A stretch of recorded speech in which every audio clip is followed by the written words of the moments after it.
Sidang kelima kasus pemalsuan ijazah oleh Kepala Desa Amin Jaya, Kecamatan Pangkalan Banteng, Sri Wahyuni kembali digelar di ruang sidang Chandra, Pengadilan Negeri 1B Pangkalan Bun.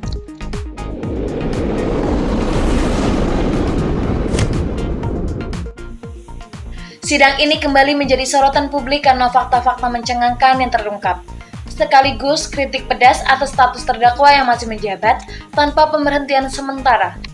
Sidang kali ini dipimpin oleh Hakim Ketua IHATINA SHM Hum dengan Hakim Anggota Widana Anggara Putra SHM Hum dan Firmansyah SHMH, serta Panitera Pengganti Haryanto, kuasa hukum terdakwa Supriyadi SH hadir secara daring. Sementara Jaksa Penuntut Umum JPU Reskiah Dwi Wiraningtyas Pesandaran SH memimpin pemeriksaan barang bukti yang menguatkan tuduhan terhadap terdakwa Sri Wahyuni.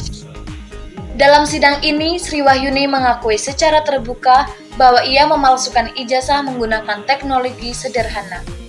Ijazah asli milik temannya, Sri Mulyati, dipinjam dan dimodifikasi perubahan signifikan meliputi 1. Program keahlian atau jurusan diubah dari akuntansi menjadi sekretaris. 2. Nama pemilik ijazah diubah dari Sri Mulyati menjadi Sri Wahyuni. 3. Tempat dan tanggal lahir diubah dari Purwodadi 7 Februari 1986 menjadi Bojonegoro 12 Juli 1986. 4. Nama orang tua diubah dari nama Sarju menjadi Muksin. 5. Nomor induk diubah dari 5314 menjadi 5273. 6. Foto dan tanda tangan diganti untuk disesuaikan.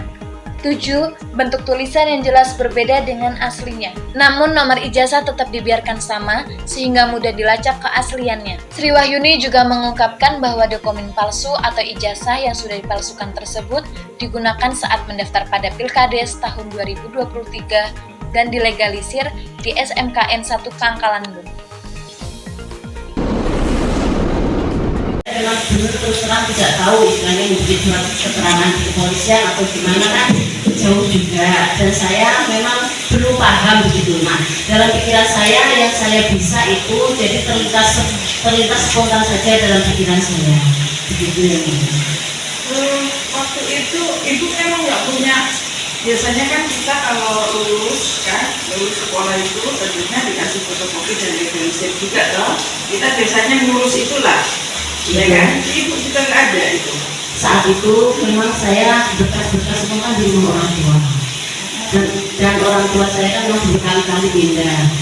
Dan saya mohon maaf yang mulia, jadi dari lulus sekolah kan memang tidak bekerja. Jadi saya memang tentang ijazah apa sudah agak lama memang terabaikan begitu. Kenapa saat ibu tahu ijazahnya nggak ketemu, ya? Ibu tetap memajukan yang bukan semestinya surat itu diajukan. Kenapa? Kenapa nggak berhenti di situ? Pada saat itu memang saya belum paham tentang hukum yang untuk memberikan perbaikannya, ijazahnya belum dilegalisir ya. paham. Ya. Tentunya ibu sudah membaca checklistnya toh? Tapi pada saat itu, mohon maaf yang mulia, namanya saat itu orang awam, jadinya saya rasa saya sudah menunjukkan ijazah aslinya dan itu pun sudah bisa mencukupi begitu yang mulia. Ijazah aslinya maksudnya? Ya, yang saya menyusulkan ada membawa ijazah asli. Ada legalisir belum? Belum, betul. Terus ibu juga nggak ada menarik yang sudah ibu kumpulkan sebelumnya? Betul, karena pada saat itu sekretaris memang lagi melakukan pelayanan dan saya serahkan. Saya sudah berharap nanti ditarik dari panitia begitu ya. Kan, jadi waktu ibu memberikan perbaikannya, itu ijazah yang sebelumnya tidak diserahkan pada saudara ya? Tidak. Karena apa?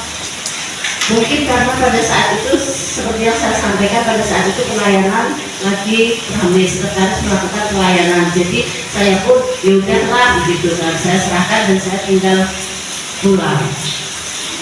Jadi semua proses prosedur itu ada aturannya ya Bu, tidak bisa juga dipandang sepele gitu ya. Betul. Karena semua yang berkontestasi tentunya punya hak dan kewajiban di situ toh. Terus kemudian kenapa sih ibu kok bisa punya pikiran merubah atau pinjem ijazah, karena ijazah ibu kesulit, terus kok punya pikiran pinjem ijazah terus berani untuk memasukkan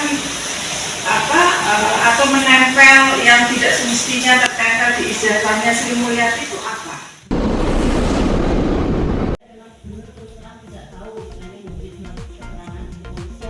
Kasus ini memunculkan sorotan tajam terhadap kinerja panitia Pilkades yang dianggap lalai memverifikasi keaslian dokumen milik bakal calon kepala desa hingga tahapan menjadi calon kepala desa pada Pilkades Amin Jaya tahun 2023. Mengapa panitia hanya menerima fotokopi ijazah yang dilegalisir saat tanpa meminta dokumen asli?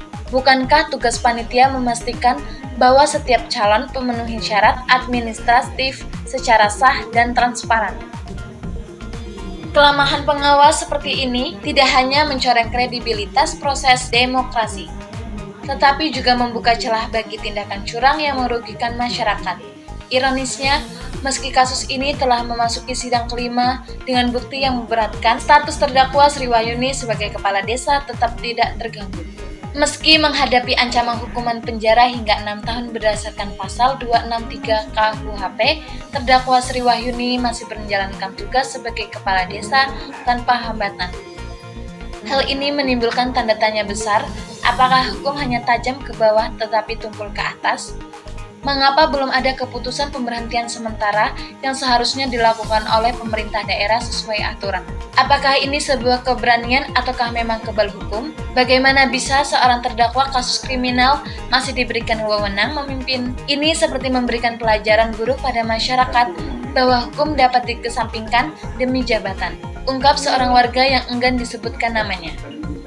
Kasus ini menjadi momentum bagi masyarakat untuk lebih kritis dalam memilih pemimpin. Jabatan publik adalah amanah, bukan ladang kecurangan. Masyarakat perlu lebih aktif mengawasi proses pemilihan, memverifikasi latar belakang calon, dan menuntut transparansi dari aparat penegak hukum. Dari Pangkalan Bun, tim Target Operasi melaporkan.